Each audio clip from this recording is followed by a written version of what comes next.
tenho a convicção que Deus trouxe você aqui nesta noite porque Ele deseja falar ao seu coração. Você crê nisso? Amém?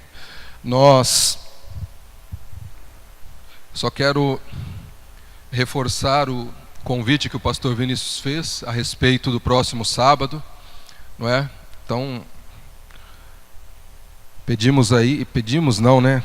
convocamos todos os casais a estar conosco no próximo sábado,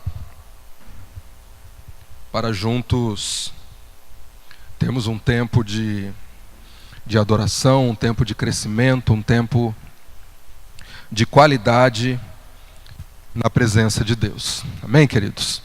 Eu estava lendo um texto, estava até comentando com a pastora Rita ali, e eu li, acho que foi a semana passada, eu li um texto assim que, a gente lê a Bíblia várias vezes, mas às vezes nós encontramos textos que parece que a gente nunca leu, né?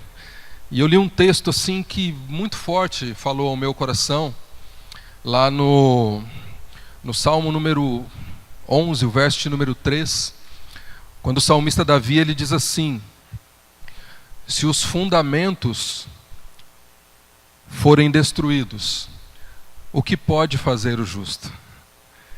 Interessante, né? Ele fala, se os fundamentos forem destruídos, o que pode fazer o justo? Quando os fundamentos são destruídos, o que pode fazer o justo? E essa é uma palavra que Deus tem mexido muito comigo. E não sei, se Ele assim permitir, no sábado nós vamos falar um pouco a respeito disso para os casais, ok? Abra sua Bíblia comigo, por gentileza. Evangelho de Mateus. Evangelho segundo Mateus, né? O Evangelho de Jesus Cristo. Segundo Mateus, capítulo número 24. Verso de número 35 ao verso de número 42.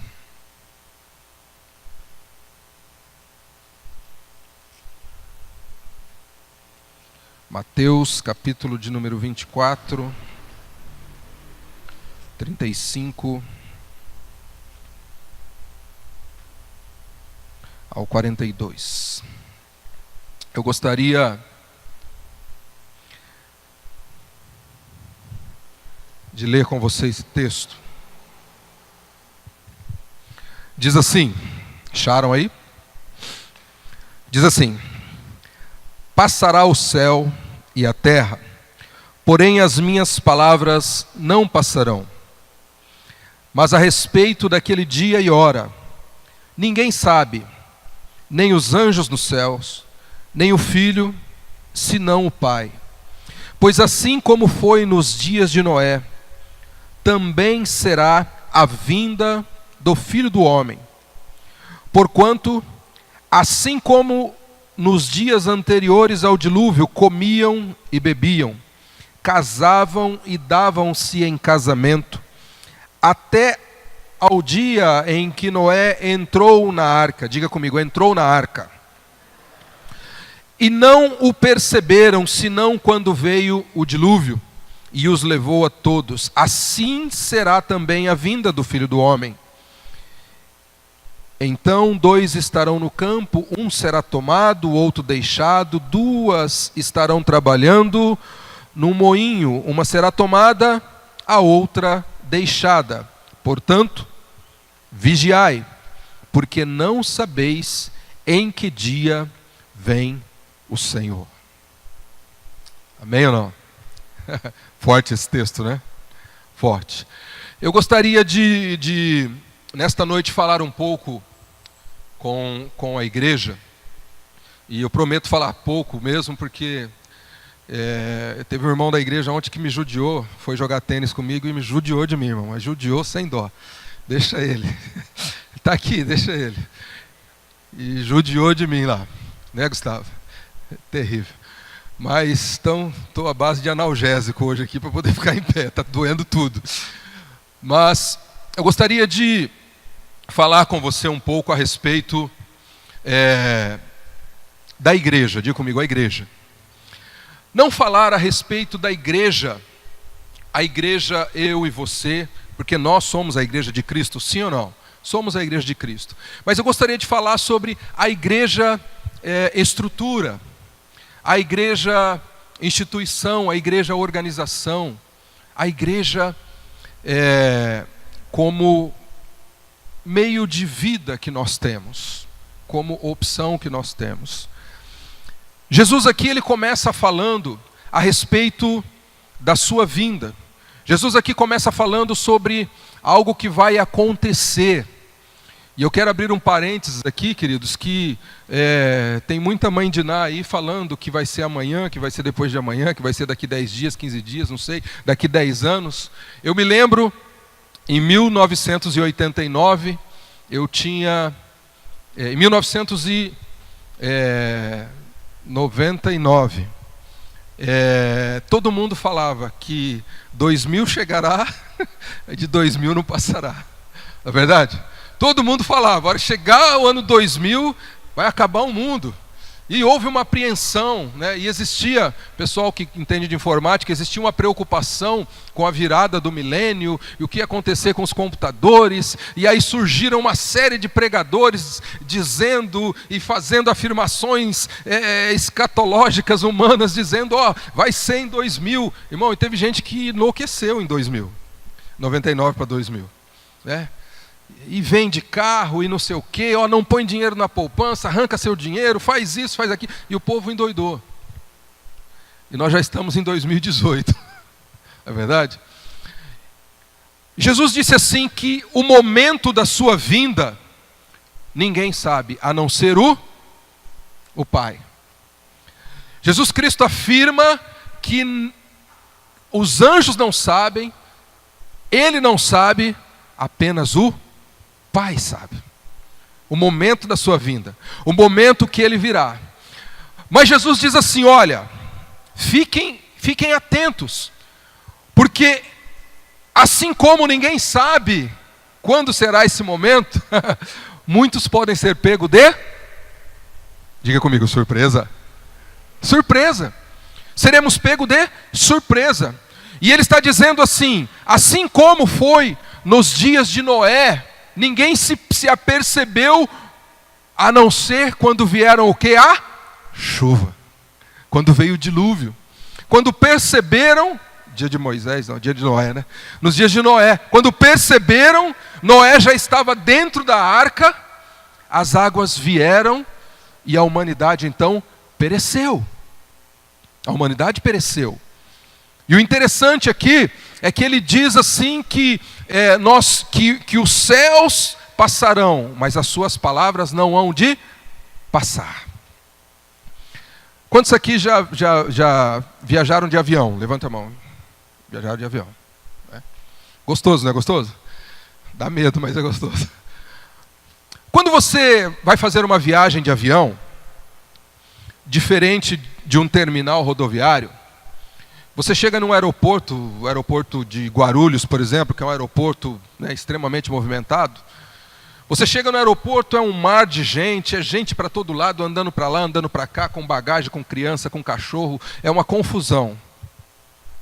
E você precisa passar por algumas etapas até você tomar o seu assento no avião, até você entrar no avião. Não é igual você chegar no terminal rodoviário aqui de Prudente, né, que lá não tem nem nada, né, aqueles caras na catraca lá, você passa, entra, sai, ninguém nem te vê. E você entra e você só se apresenta para o motorista do ônibus e sobe e embarca. No aeroporto não, no aeroporto você vai, você primeiro precisa fazer o seu o quê? Check-in. Você precisa fazer o seu check-in. O que é isso? Você precisa se apresentar, você precisa apresentar a sua documentação, apresentar a sua passagem, isto é conferido, isto é checado, e aí você é direcionado para o setor de embarque. Diga comigo, setor de embarque. Setor de embarque. E aí você vai para o setor de embarque. Só que nesse setor de embarque, quando você chega no setor de embarque, você vai passar então por uma fiscalização, né? Eu lembro a última vez que eu viajei, eu tive que tirar até o sapato, meu irmão. Não sei o que aconteceu lá, meu sapato apitou e eu tive que entrar descalço lá, só de calça e camisa. Você passa por uma revista no detector de metais e tudo, e aí você então vai para o seu portão de embarque, a sua área de embarque. Pastor, o que isso tem a ver com a mensagem de hoje? Você me trouxe aqui para me falar de embarque em aeroporto. O que eu quero dizer para você ter uma noção, é que o aeroporto continua cheio de gente. Mas os únicos que estão aptos para entrar naquele avião e chegar até um destino são aqueles que estão aguardando no setor de embarque. Você do setor de embarque, você olha as pessoas andando, comendo, bebendo, passeando, né? E tem que ter dinheiro para comer e beber no aeroporto. Um pão de queijo é R$10. E essas pessoas não têm acesso aonde você está para embarcar. Não têm acesso àquela aeronave. Não têm acesso àquele destino. Queridos, nós estamos vivendo em meio a uma multidão de pessoas. Você sai na rua, você vê gente para todo lado. Você vai no shopping, você vê gente para todo lado. Mas eu quero dizer uma coisa para você. Existe um setor de embarque para a vida eterna. Existe um local de espera da aeronave que nos conduzirá para a vida eterna. Não vai descer disco voador não, irmão. Não é isso que eu estou falando. Eu estou dizendo que existe um local onde você estará ou está aguardando, preparado, aguardando, esperando o momento que vão chamar o seu nome, o momento que vão anunciar, pode embarcar na aeronave. Você está aguardando, você está ansiando. Jesus, ele começa afirmando que os céus e a terra passarão, mas a sua palavra não vai passar. Não se iluda, não se engane, não se deixe enganar. Existe uma vida eterna, existe um céu. Nós não estamos aqui apenas para passar tempo, morrer e reencarnar. Não, nós estamos aqui para viver uma vida em busca de algo maior, que é viver eternamente com Cristo Jesus nos céus. Este é o propósito, este é o objetivo, esta é a razão de pregarmos a Jesus, esta é a razão de Jesus ter vindo como homem, esta é a razão dele ter feito o que ele fez, esta é a razão dele ter se dado na cruz. Ele fez tudo isso para que eu e você tivéssemos acesso a um passaporte que nos conduzisse à vida eterna com Deus. E eu gostaria então, queridos, de falar a respeito da igreja. Por quê? Porque a igreja é o local de embarque, é o salão de espera para o embarque para a vida eterna. Pode dar um glória a Deus aí? Você é pentecostal ou não? A igreja é o local onde as pessoas vão, é o local onde nós nos encontramos, é o local que Deus estabeleceu, é o local que Deus preparou para que nós aguardássemos o momento do embarque. Aqueles que estão de fora. Quando eu digo igreja, queridos, eu não estou falando placa denominacional, eu estou falando a igreja do Senhor Jesus Cristo.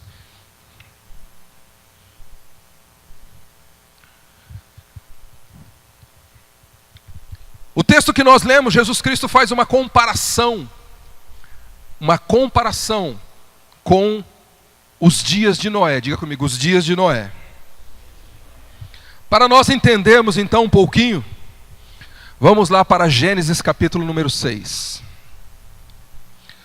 Olha para o seu irmão, fala para ele assim: e aí, você já está no setor de embarque? Está no setor de embarque? Ou ainda está no saguão do aeroporto?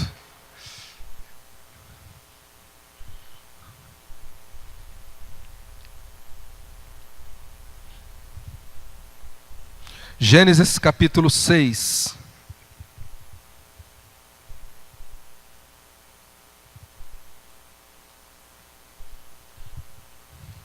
Verso de número 5. Diz assim: Viu o Senhor que a maldade do homem se havia multiplicado na terra, e que era continuamente mal todo desígnio do seu coração. Olha então, queridos, Jesus então ele fez um paralelo, ele comparou a sua vinda com os dias de Noé, sim ou não? Com os dias de Noé. Automaticamente nós precisamos então ir lá e estudar os dias de Noé. Nos dias de Noé, o texto está dizendo que Deus olhou a humanidade e viu que a maldade estava o quê? Se multiplicando. Deus olhou para a humanidade e viu que os pensamentos, que a imaginação, e viu que o coração do homem era mau. Olhando para os nossos dias, querido, você consegue ver alguma semelhança entre isto que nós lemos e os dias de hoje?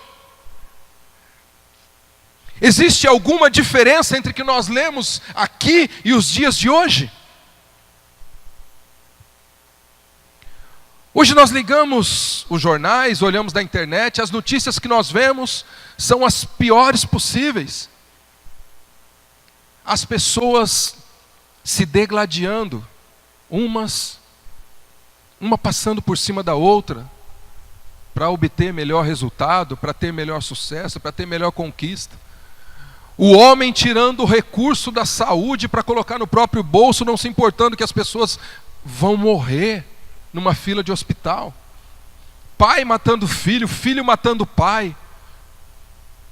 É isso que nós estamos vendo hoje, querido.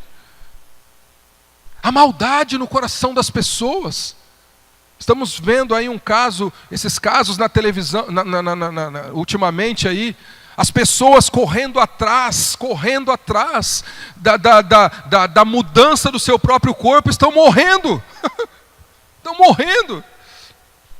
Esses dias eu estava com a Débora olhando uma matéria da internet e estava falando assim, passando algumas mulheres famosas, modelos famosas, antes e depois. Irmão, você olha parece umas múmias de tanta... Você não dá para entender o que a pessoa em busca de algo, eu não consigo entender. As pessoas estão morrendo, o coração do homem é mau, o coração do homem é corrupto. Hoje, querido, nós podemos ver a semelhança com os nossos dias, uma sociedade corrompida e a maldade no coração do homem. E Jesus falou, como foi nos dias de Noé, assim também será. Eu quero dizer uma coisa para você, queridos. Jesus está voltando. Ah, pastor, eu ouço isso há 30 anos. E continuo dizendo, Jesus está voltando, porque um dia para ele é como 1000 anos. Jesus está voltando. Mas o grande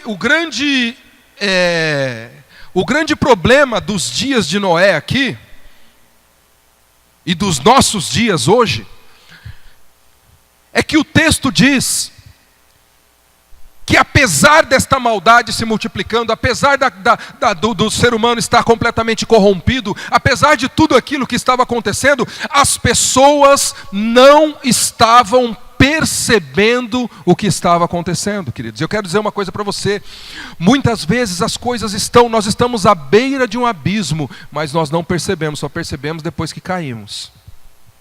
Ontem eu estava ouvindo uma mensagem e o pregador falava, hoje eu vou trazer para vocês uma mensagem que é uma vacina.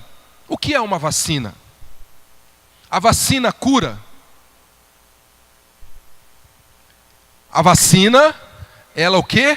Previne. A vacina previne.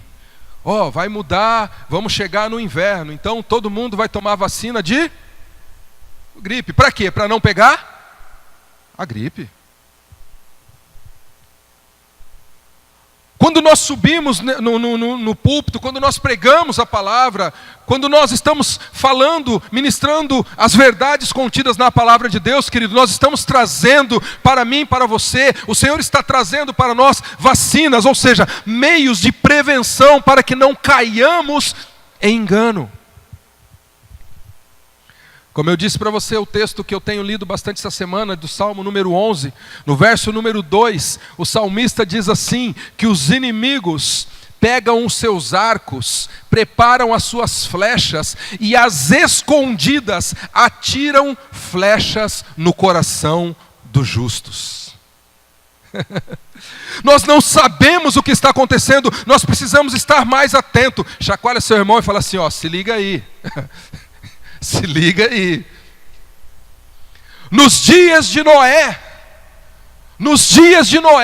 as pessoas não se aperceberam o que estava acontecendo, elas não perceberam que a chuva estava por vir. Noé estava anunciando, olha, Deus vai fazer algo, olha, a chuva está vindo, olha, vai acontecer alguma coisa. As pessoas olhavam Noé lá construindo aquela arca, as pessoas olhavam Noé fazendo aquilo, talvez as pessoas olhavam aqueles casais de animais andando na mesma direção e falavam, mas o que está acontecendo? Não é nada não, isso é história para boi dormir. E a Bíblia diz que só perceberam quando a chuva chegou. Quero dizer uma coisa para você: não espere a chuva chegar, previna-se antes. Jesus está voltando, meu irmão, e a igreja é o setor de embarque para o céu, é onde você senta e fica esperando Jesus voltar. Por isso que o apóstolo Paulo diz assim, não abandoneis as vossas congregações, não deixeis de congregar. É muito perigoso o que está acontecendo hoje, muito perigoso mesmo. O avanço tecnológico, acho que o pastor Vinícius falou aqui esses dias, domingo passado, se não me engano, o avanço tecnológico nos permite hoje estar em casa tranquilo. Ontem eu estava com o meu celular deitado no chão da minha sala, num colchão bem tranquilo, não é? Sossegado. Aí busquei no meu celular uma mensagem, joguei na televisão, sem levantar, meu irmão, tudo aqui assim, precisei nem tomar banho, trocar de roupa, entrar no carro e vir para a igreja. Deitei ali, joguei lá, e a Rita estava junto comigo, e assisti ontem duas mensagens, uma de uns 50 minutos, outra de 1h e pouco, ali. É uma bênção, mas isso não substitui a igreja. Isso não substitui isso daqui, isso não substitui o contato, o relacionamento, isso não substitui estarmos juntos, isso não substitui sentarmos aqui, cantarmos, adorarmos ao Senhor, isso não substitui virmos aqui, participarmos da ceia do Senhor, isso não substitui estarmos aqui juntos como casais, buscando aprimoramento para a nossa vida, isso não substitui trazermos os nossos filhos para a igreja, para que eles aprendam princípios e valores, aos quais eles não vão esquecer mais. Nada disso substitui a igreja na face da terra. Eu quero dizer uma coisa para você, muita gente prega que a igreja é uma instituição falida, mas ela não é. A igreja é o propósito de Deus na face da terra. Eu não aceito isso, queridos, não aceito.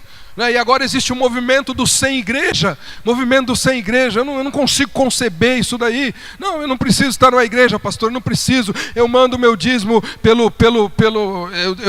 deposito meu dízimo para a conta de uma igreja, e eu faço isso, e eu estou em casa aqui com a minha família, porque eu não quero ir para a igreja, porque eu me decepcionei, porque lá me olharam torto, porque lá o pastor falou isso, eu não gostei, porque lá o Edivaldo é feio, porque lá, e começa a achar motivo. motivos, porque a irmã sentou do meu lado, não me disse boa noite, porque o irmão não me cumprimentou na porta, porque isso e porque aquilo, porque o pastor pregou muito duro, falou sobre pecado e não pode falar isso, e falou sobre isso e falou sobre aquilo. Não, tem que falar aquilo que eu quero ouvir, e eu vou sair da igreja, eu vou ficar em casa porque eu escolho o que eu quero ouvir, e pronto, acabou. Eu estou irado, irmão, mas não vou pecar não. E aí estão denegrindo. Eu conversava com um pastor outro dia, um pastor. E aí, meu irmão, não, eu estou em casa, estou buscando algo novo para mim, porque igreja só decepciona, igreja só dá tristeza, meu irmão. A igreja é feita de pessoas. Se houve decepção, meu irmão, pode ter certeza que você está envolvido nessa decepção, meu irmão. Seus olhos precisam estar voltados para Cristo. E nós vamos ver aqui. Mas vamos lá, vamos caminhar mais um pouquinho, queridos. Então no verso de número 6,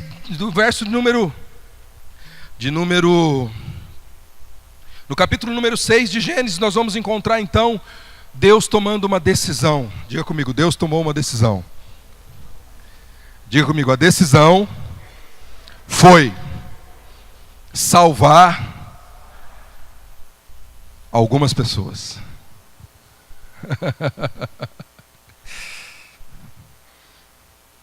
Essa foi a decisão. Essa foi a decisão. Fazendo um paralelo, João 3,16, o que é que diz? Vamos lá? Quem sabe fala comigo, vamos lá, 3, 2, 1. Porque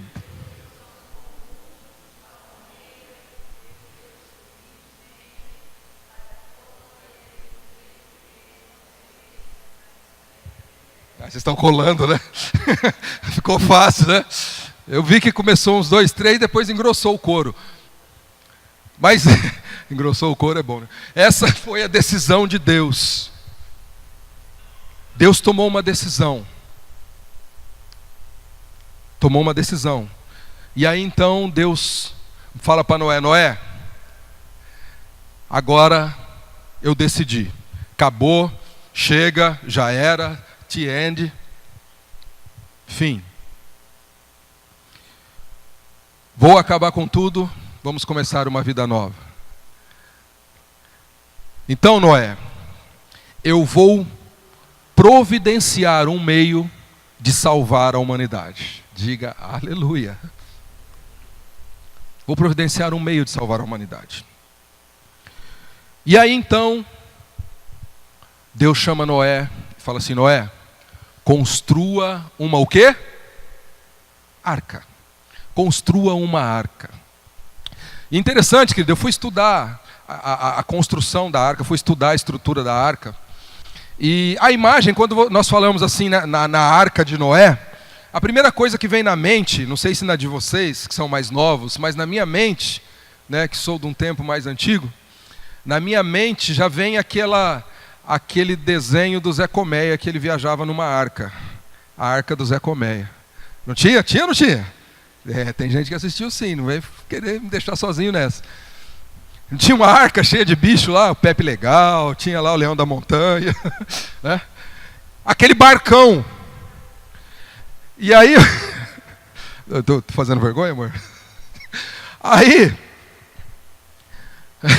eu fui estudar, porque na mente já vem aquele barcão. E aí eu fui ver que a arca não tinha nada a ver com aquilo. Não tinha nada a ver com aquilo. A arca era mais ou menos como isso daqui. Era um caixotão retangular e tinha, se não me engano, 150 metros de comprimento, 15 metros de altura, de largura, e depois eu passo para vocês as medidas aqui. Não anotei porque não é relevante. Mas era um caixotão quadrado. Caixotão quadrado. E aquela arca foi a primeira igreja construída para abrigar a humanidade. Muita gente fala que a arca é Jesus, dentro da tipologia bíblica, que a arca é Jesus. Eu particularmente, eu discordo. Eu vejo a arca como a igreja.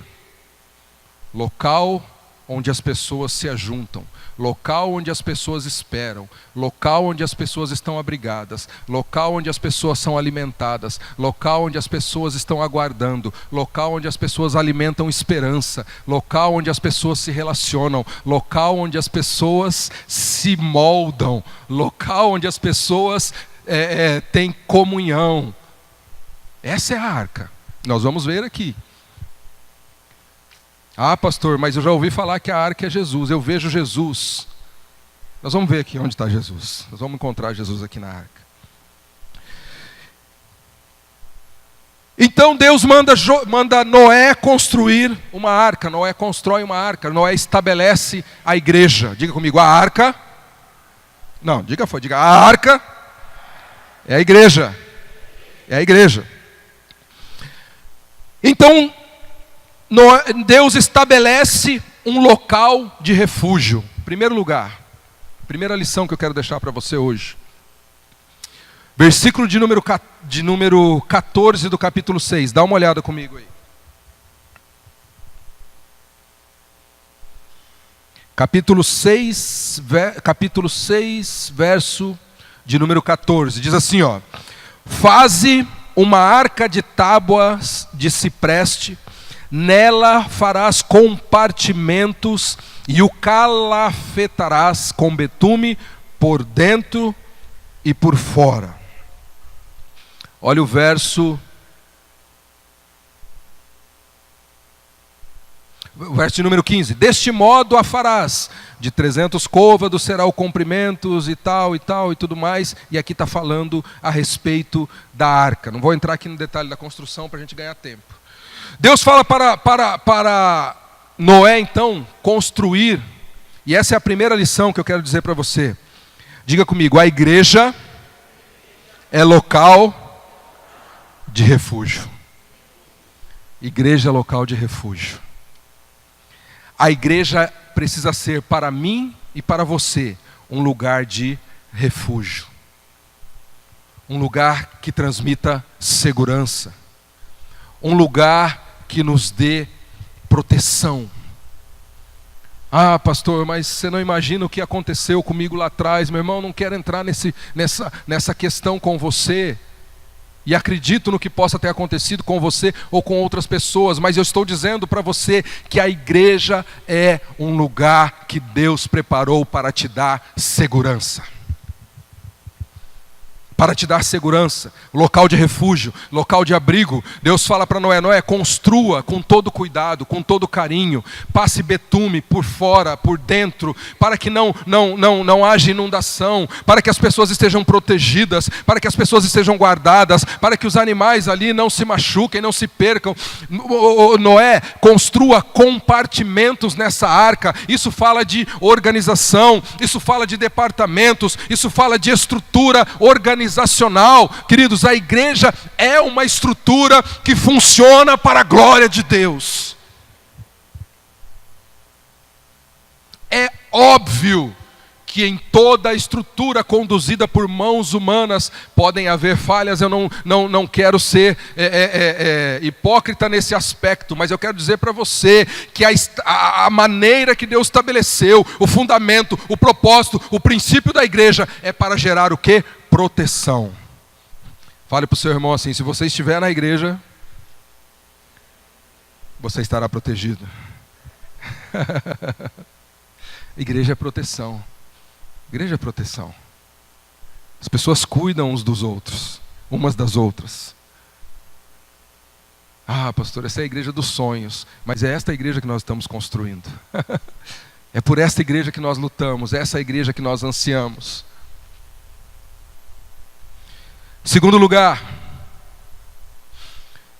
versículo de número 16, olhe comigo. Versículo de número 16 diz assim: farás ao seu redor uma abertura de 1 côvado de altura.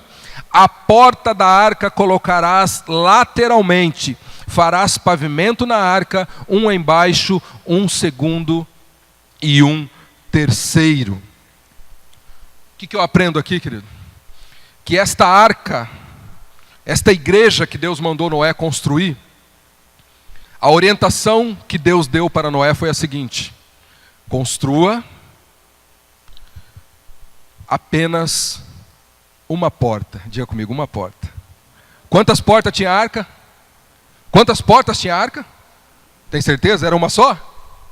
Era uma só?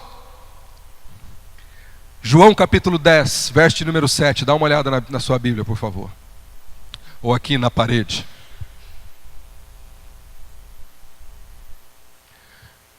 Vamos lá, 3, 2, 1. Tornou, pois, Jesus a dizer-lhes: em verdade vos digo, eu sou a... eu sou a... Verso número 9, por favor. Vamos lá? 3, 2, 1. Eu sou a... Se alguém entrar a casa, o filho o quê? Fica, entrará e sairá e achará pastagem. Que versão? Jesus Cristo está dizendo assim: eu sou a porta. Se alguém entrar por mim, entrará, como diz a tradução?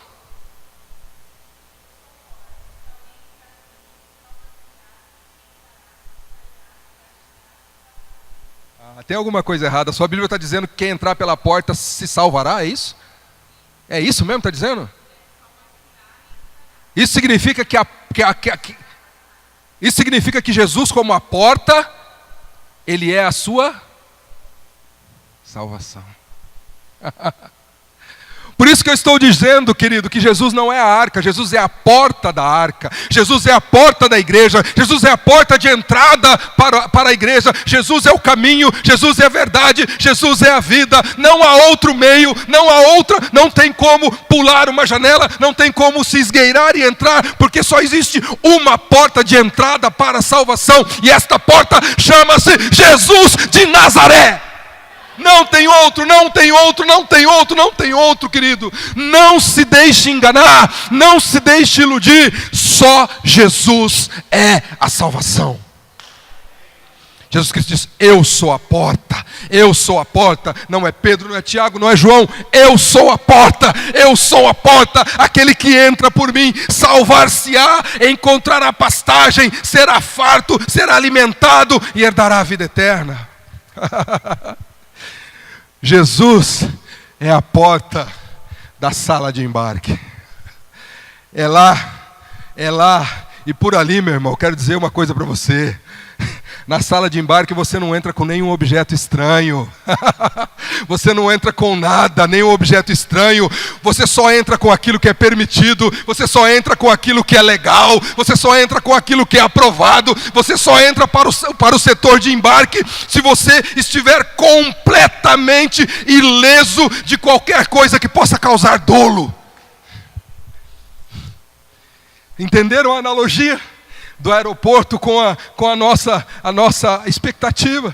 Jesus é a porta, querido, e por essa porta nós temos que passar, por esta porta nós temos que deixar tudo para trás, nós temos que abandonar tudo, nós temos que renunciar. Jesus Cristo disse assim, querido: aquele que quiser vir após mim, faça o quê?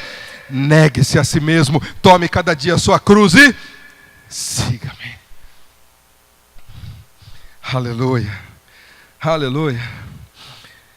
Então, em segundo lugar, a igreja, em primeiro lugar, a igreja é um lugar de refúgio. Em segundo lugar, a igreja possui apenas uma porta de entrada, e essa porta é Jesus de Nazaré. Amém? Terceiro lugar, o que é a igreja? Verso de número 14 ao verso de número 16, acompanhe aí na sua Bíblia, por favor.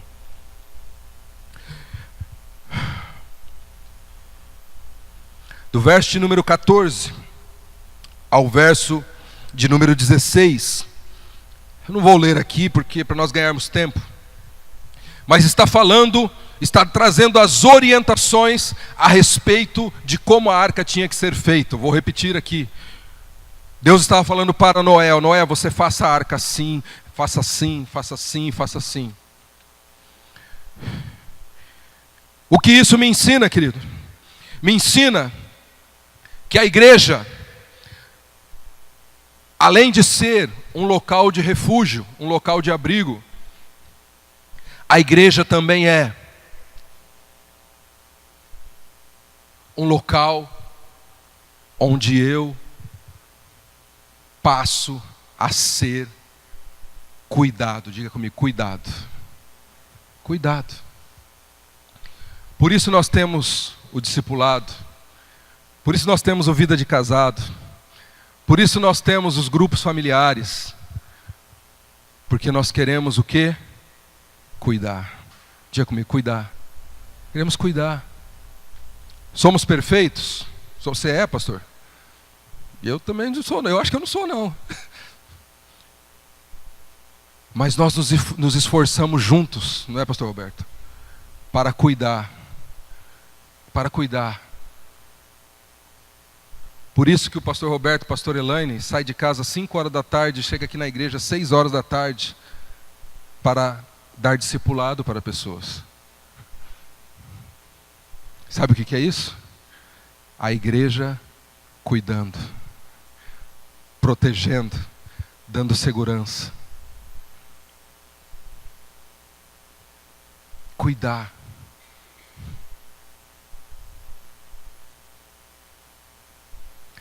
Ontem eu recebi uma ligação: pastor, eu quero muito que o senhor venha à minha casa, uma ocasião especial. E o senhor, eu tenho o senhor, e a pessoa falou a respeito do sentimento que ela tem, porque eu pastoreei ela quando jovem, e agora ela vai se casar.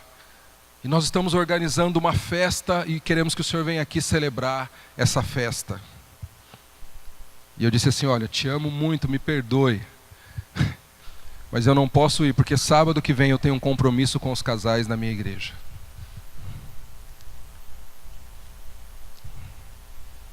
Eu tenho um compromisso com os casais da minha igreja.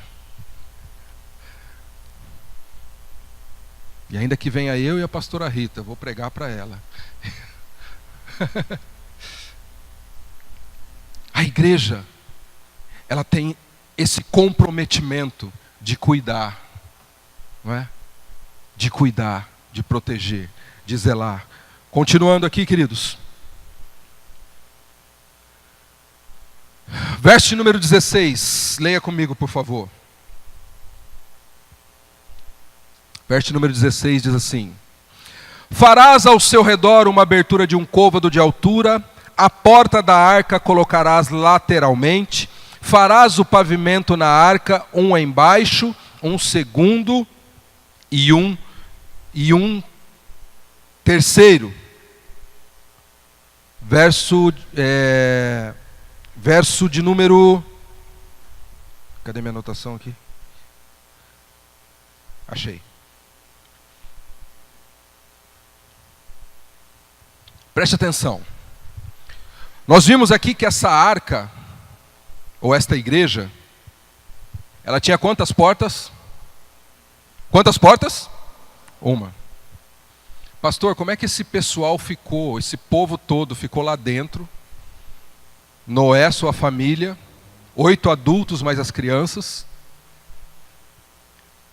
animais a dar com pau,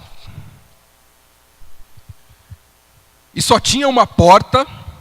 E a Bíblia diz que quando começou a chuva e os animais entraram na arca, quem foi que fechou a porta?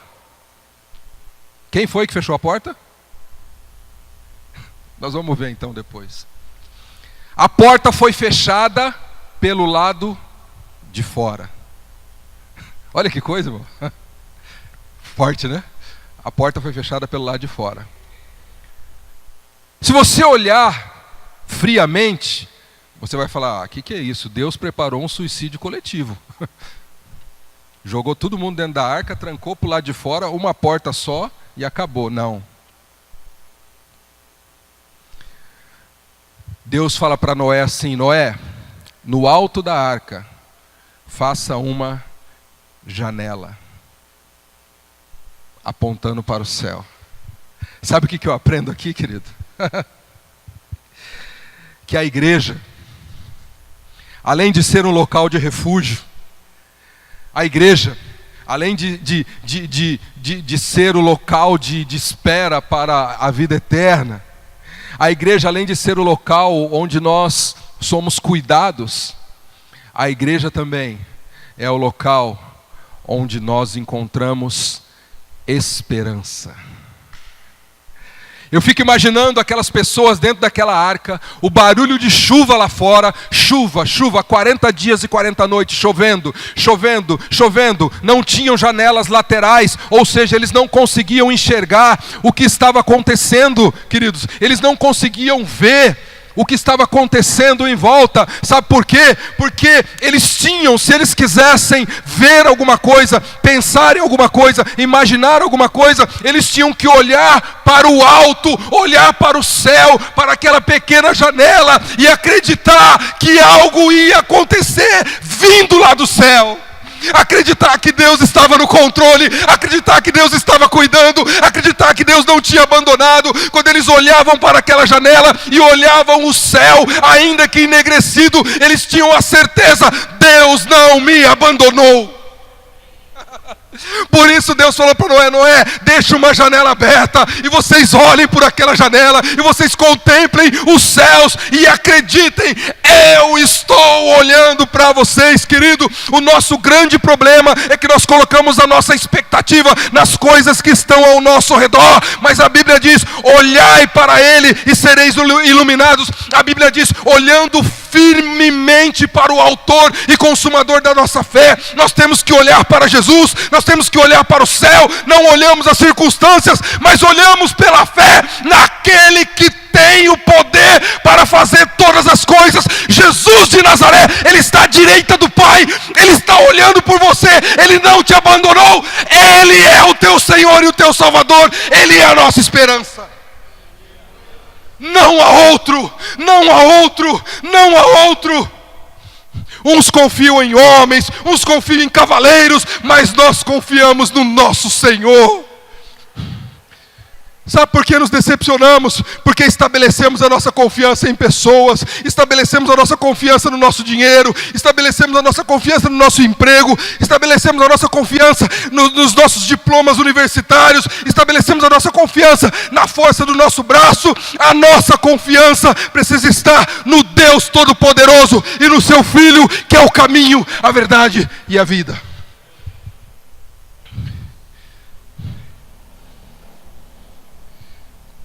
Deus fala para Noé: Noé, só uma janela. Eu não quero que ele Eu fico imaginando, querido. Imagina a situação. A humanidade estava morrendo afogada. Toda a humanidade estava morrendo afogada. A arca estava flutuando. E sabe o que estava boiando nas águas? Isso mesmo. Corpos, pessoas mortas, pessoas fédidas, terror, medo, pavor. Era isso que estava boiando nas águas. Por isso Deus teve o cuidado de não colocar janelas laterais, para que eles não vissem aquele horror, para que eles mantivessem a esperança, para que eles não se abalassem com as más notícias, para que eles não sofressem a dor das perdas, mas que eles continuassem olhando: é só isso, é só Jesus, é só Jesus, é só Jesus, é só Jesus.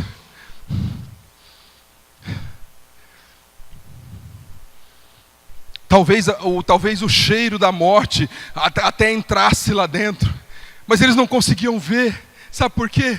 Porque os seus olhos só viam os céus, ainda que enegrecido, ainda que gotejando água, mas eles sabiam: nós estamos firmes nas promessas do Senhor. Querido, eu não sei o que Deus prometeu para você, eu não sei o que você está esperançando no seu coração, eu não sei o que você está alimentando no seu coração, mas eu quero dizer para você: não há impossível para Deus. Continue olhando para Ele, continue focando nele, continue estabelecendo a sua vida nele, e você vai ver os resultados acontecerem na sua vida, em nome de Jesus.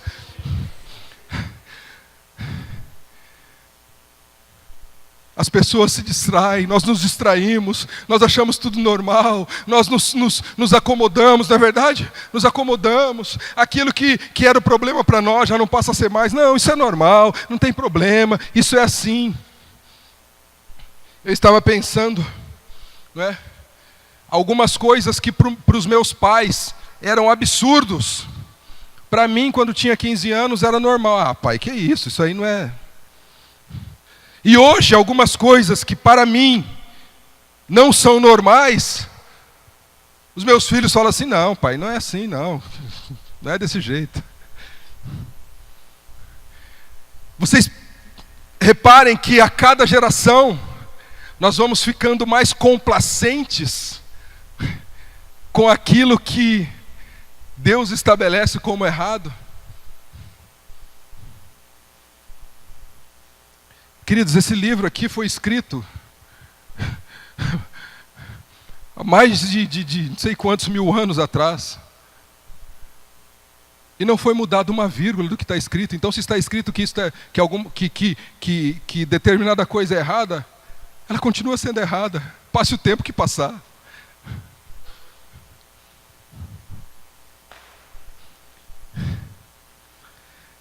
Vamos lá, para a gente encerrar aqui. Falei que ia falar pouco, né? Mas eu estou inspirado. É que a Rita chegou de viagem, me inspirou. 10 dias me deixou a pão e água. Vamos lá. Diga comigo, na igreja eu encontro esperança. Hebreus capítulo 12, verso número 2. Leia esse texto comigo. Vou tentar ver se eu termino isso daqui em 4 minutos. Vamos lá. Hebreus capítulo 12, verso número 2 diz assim: fitando os olhos em Jesus. Fitando os olhos em quem? Em Jesus. Fitando os olhos em Jesus, autor e consumador da nossa fé, o qual pelo gozo que lhe está proposto suportou a cruz, desprezando a ignomia, e está assentado à direita de Deus. Quem está assentado à direita de Deus, querido? Só Ele. Teve uma mãe de uns discípulos que falou assim: Jesus, permita que meus filhos, um sente à tua direita, outro sente à tua esquerda. Né? Tem gente que acha que está sentado à direita de Deus. Tem algumas pessoas que acham. Tem alguns poderosos pregadores aí que acham que são a terceira pessoa da Trindade, a quarta, né? São vice-deus. Mas eu quero dizer uma coisa para você: só existe um que está sentado à direita de Deus, e o seu nome é Jesus de Nazaré. É Ele a tua esperança, Daniela. É Ele a nossa esperança. É nele que nós esperamos. E esperança do verbo esperançar.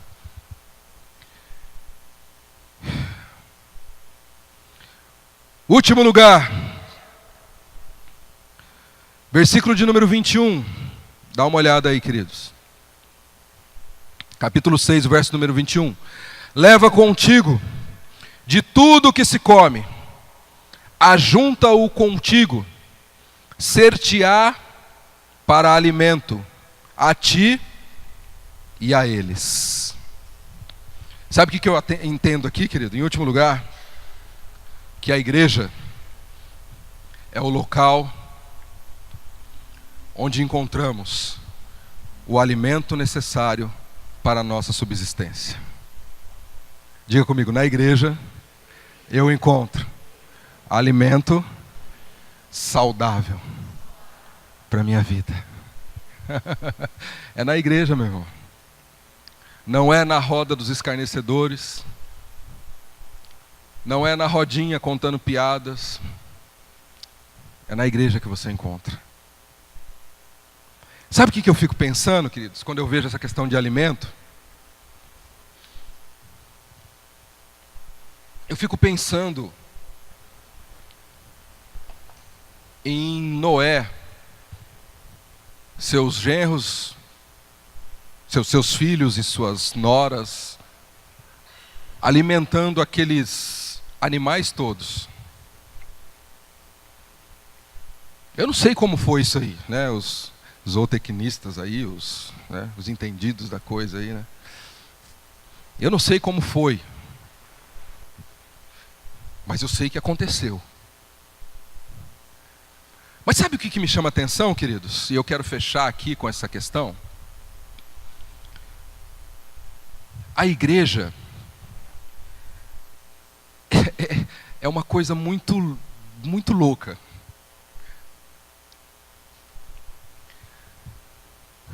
Deus fala para Noé assim, ó, entra você, seus filhos, né? Entra na arca lá. E aí Deus falou para Noé, e aí você sai, e você escolhe os animais para trazer para dentro da arca. Foi isso que Deus disse para Noé? Foi, Wagner? Não. Foi ou não foi, Gustavo? Foi, Mônica? Não. Então tá bom, Deus disse para Noé assim, Noé, faz o seguinte, ó, faz uma lista aí dos animais, né? Só os animais dóceis, mansos aí, né? E traz para dentro da arca aí para você. Foi isso que Deus falou para ele? Não. Deus deu a Noé o direito de escolher quem entraria e quem não entraria na arca? Ah, pastor Vinícius, tem uma notícia para te dar. Viu, pastor Roberto? Nós que somos pastores, para nós não foi dada a autoridade de escolher quem entra e quem sai, não. Deus manda quem Ele quer. E aí eu fico imaginando Noé com seus filhos lá, né, na porta da arca. E aí, deve ser os adolescentes, ele gritou assim, pai! Pai, tá vindo uns cachorrinhos ali, pai. Tá vindo um casal de cachorro lá, tá vindo? Aí a pouco então, pai, tá vindo uns cavalinhos lá.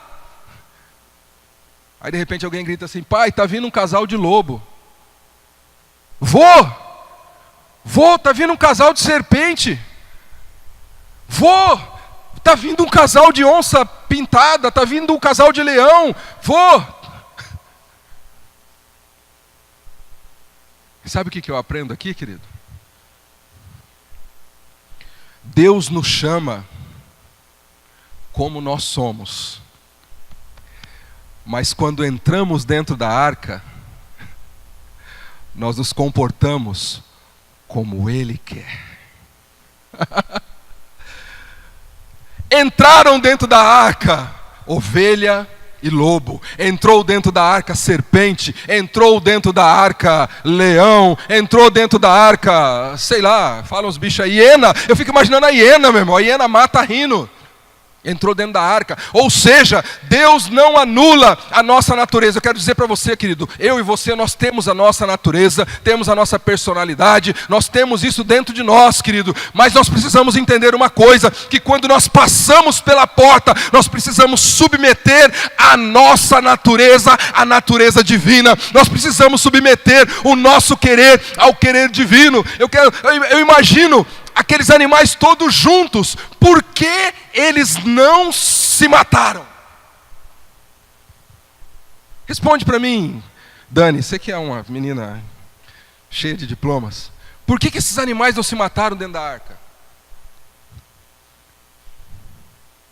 Porque Deus não permitiu? Sabe por quê? Dani,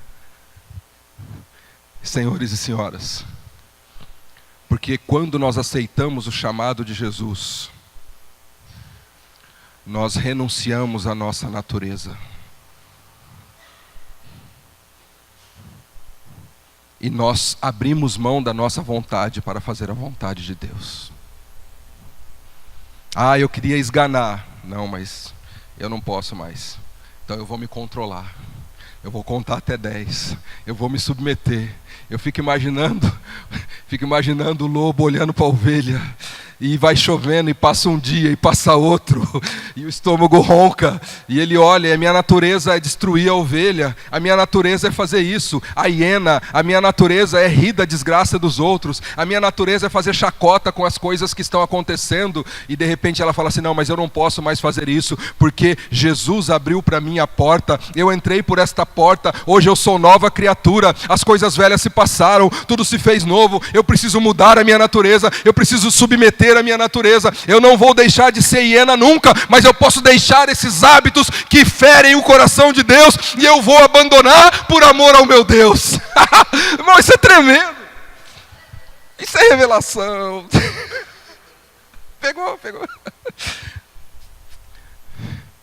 Foi isso que aconteceu, Isadora, por isso que o lobo não comeu os ovinos. Os ovinos. Sabe por quê? Porque na igreja, queridos, nós nos submetemos. Eu posso não pensar da mesma forma que o Anderson pensa, mas em Cristo Jesus nós entramos num consenso, porque o amor de Deus que nos une é muito maior do que o que nos separa. Não interessa se o pastor Vinícius é São Paulino e ganhou do Corinthians, eu amo ele do mesmo jeito. Né, Rafa? Você gostou dessa, né? Gostou. Essa foi boa? Foi boa.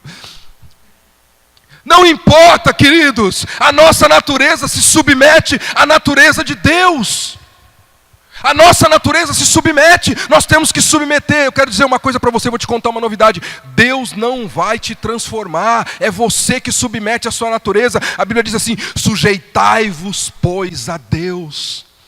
Se sujeita, se submete, lê a Bíblia e fala assim: olha, não, isso eu não posso, mas eu gosto tanto, isso eu não posso. Eu estou numa guerra lá em casa, é a guerra da Coca-Cola. A Rita fala: você não pode, e eu estou lá sofrendo. E ela fala: você não pode, e eu estou lá sofrendo. E às vezes eu dou uma escapada e compro uma, igual hoje, mas eu estou... Eu tenho que submeter minha natureza, eu tenho que mudar. Daqui a pouco eu vou ter um infarto por causa dessa bendita dessa Coca-Cola. Mas se eu morrer por causa da Coca-Cola, é o fim da vida, né? Literalmente. Meu Deus.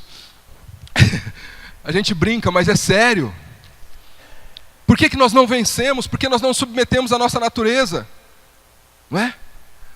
Quando eu me casei com esta mulher, eu não casei só com a beleza dela, a inteligência dela, a capacidade dela, a sensatez dela. Eu casei também com os defeitos dela. Tem bastante? Tem não.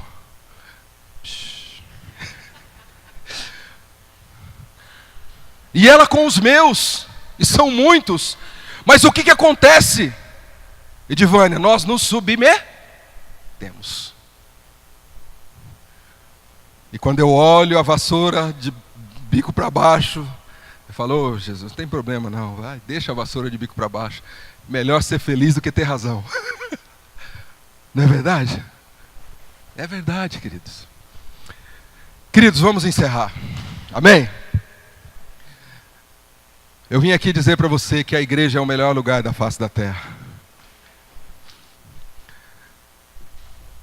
Aproximadamente 30 anos quase, nós aceitamos a Jesus, né, amor? Melhor decisão da nossa vida. Coloque-se em pé.